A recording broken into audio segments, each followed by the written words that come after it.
अगर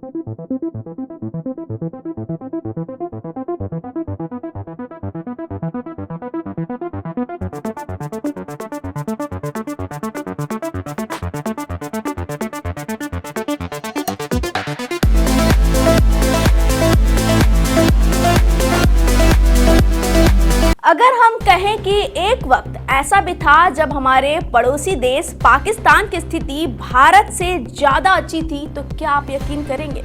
अगर हम कहें कि एक वक्त ऐसा था जब पाकिस्तान में रहने वाले लोगों का स्टैंडर्ड ऑफ लिविंग भारत के लोगों से ज्यादा अच्छा था, तो क्या आप यकीन करेंगे?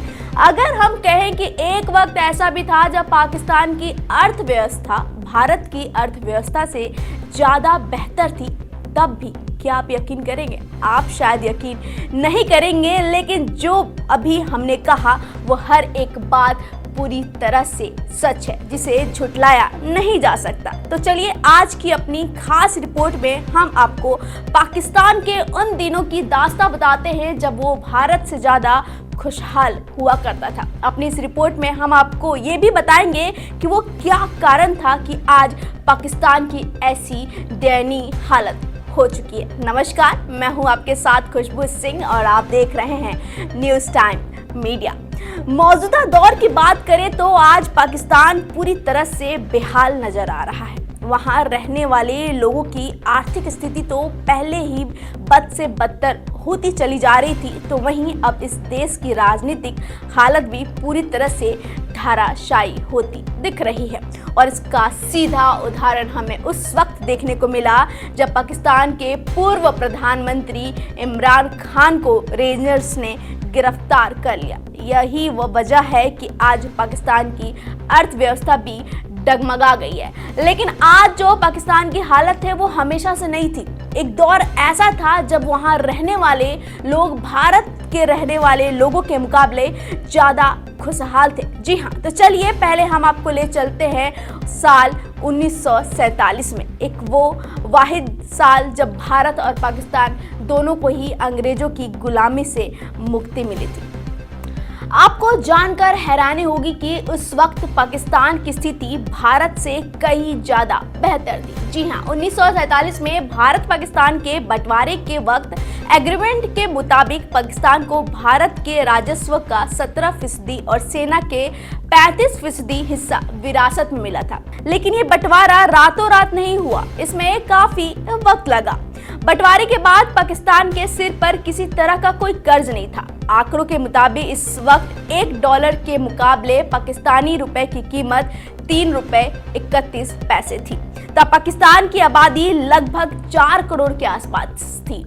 लेकिन पाकिस्तान के लिए सबसे बड़ा प्लस पॉइंट था उसका एग्रीकल्चर सेक्टर। पाकिस्तान के पास भारत के मुकाबले अच्छी उपजाऊ जमीन थी और कई प्रमुख नहरें भी पाकिस्तान के हिस्से में आई थी। यही वजह है कि पाकिस्तान तरक्की की सीढ़ी चढ़ने लगा था। पाकिस्तान ने अपनी कामयाबी की दास्तान लिखनी शुरू की 1960 की शुरुआती दौर में। दरअसल साल 1958 में सेना ने पाकिस्तान की सियासत पर पूरा कंट्रोल कर लिया और अयूब खान को पाकिस्तान का चीफ मार्शल नियुक्त किया गया। इसके कुछ वक्त बाद ही अयूब खान ने खुद को पाकिस्तान का राष्ट्रपति घोषित कर दिया। अयूब खान के समय में पाकिस्तान ने नए सिरे से ग्रोथ करनी शुरू की। 1958 से लेकर 1959 के बीच पाकिस्तान की इकोनॉमिक की औसत विकास दर 5.82% रहा। पाकिस्तान में कई सुधार देखने को मिले और दक्षिण एशिया के किसी भी देश के मुकाबले पाकिस्तान 3 गुना ज्यादा तेजी से विकास कर रहा था। अयूब खान के शासन में पाकिस्तान का मैन्युफैक्चरिंग सेक्टर 17% और एग्रीकल्चर सेक्टर 6% की दर से बढ़ा। पाकिस्तान तेजी से आगे बढ़ रहा था। फिर आया जियाउल हक का दौर, जिसे पाकिस्तान की इकोनॉमिक का सबसे सुनहरा दौर माना जाता है।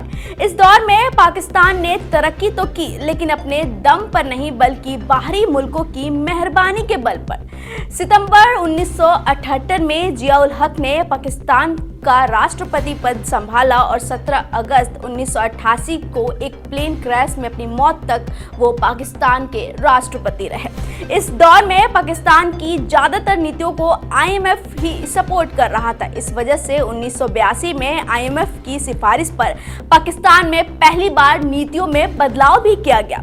इन बदलावों के पक्ष में ना तो पाकिस्तान सरकार थी और ना ही वहां की सेना। असल में पाकिस्तान ने 1950 में ही आईएमएफ से जुड़ चुका था। 1958 में उसने पहली बार आईएमएफ से 2.5 करोड़ डॉलर का कर्ज लिया था। फिर 1965, 1968, 1972, 1973, 1974, 1977 और 1980 तक पाकिस्तान आईएमएफ से करोड़ों डॉलर का कर्ज ले चुका था। अफगान सोवियत युद्ध के चलते भी पाकिस्तान के हालत बदले। अफगानिस्तान में रूस को पीछे ढकेलने के लिए अमेरिका को पाकिस्तान की मदद चाहिए थी और जियाउल हक ने इस मदद के बदले अमेरिका से अरबों डॉलर ऐंठ लिए। एक रिपोर्ट के मुताबिक उस दौरान अमेरिका ने पाकिस्तान के जरिए अफगान मुजाहिदीनों को 5 से 7 बिलियन डॉलर दिए। इससे पाकिस्तान की इकोनॉमी को बूस्ट मिला। साल 1983 में पाकिस्तान को अमेरिका से 3.2 बिलियन डॉलर की मदद मिली। इसके चलते पाकिस्तान ने उस वक्त आईएमएफ से कर्ज लेना बंद कर दिया। हालांकि इस दौरान पाकिस्तान का उद्योग सेक्टर ढलान पर था, लेकिन एग्रीकल्चर सेक्टर में तेजी आई। विदेशों में बैठे पाकिस्तानियों से आने वाली राशि से पाकिस्तान की इकोनॉमी को काफी बूस्ट मिला। नारकोटिक ट्रेंड ने भी 80 के दशक में पाकिस्तान को संभाले रखा। जियाउल हक के दौर में सेना पर खर्च काफी ज्यादा बढ़ा। 1988 में पाकिस्तान सरकार का कुल कर्ज 290 मिलियन डॉलर पहुंच गया। जियाउल हक के मौत के बाद बेनजीर भुट्टो और नवाज शरीफ का दौर आया। 1996 आते आते पाकिस्तान का कर्ज 900 बिलियन डॉलर को पार कर चुका था। हालांकि उस वक्त भी पाकिस्तान की आर्थिक स्थिति कुछ मामलों में भारत से बेहतर थी। 1990 के दशक के शुरुआती दौर में पाकिस्तान की प्रति व्यक्ति आय भारत से 25% ज्यादा थी। 1992 में जहां भारत की 52% आबादी की रोजाना आय $1 से भी कम थी, वहीं पाकिस्तान में सिर्फ 11% आबादी ही ऐसी थी जो $1 से कम कमा रही थी। यही नहीं, उस वक्त लगभग 20 लाख पाकिस्तानी विदेशों में काम कर रहे थे, जिनके चलते विदेशी मुद्रा का पाकिस्तान में तेजी से फ्लो हो रहा था।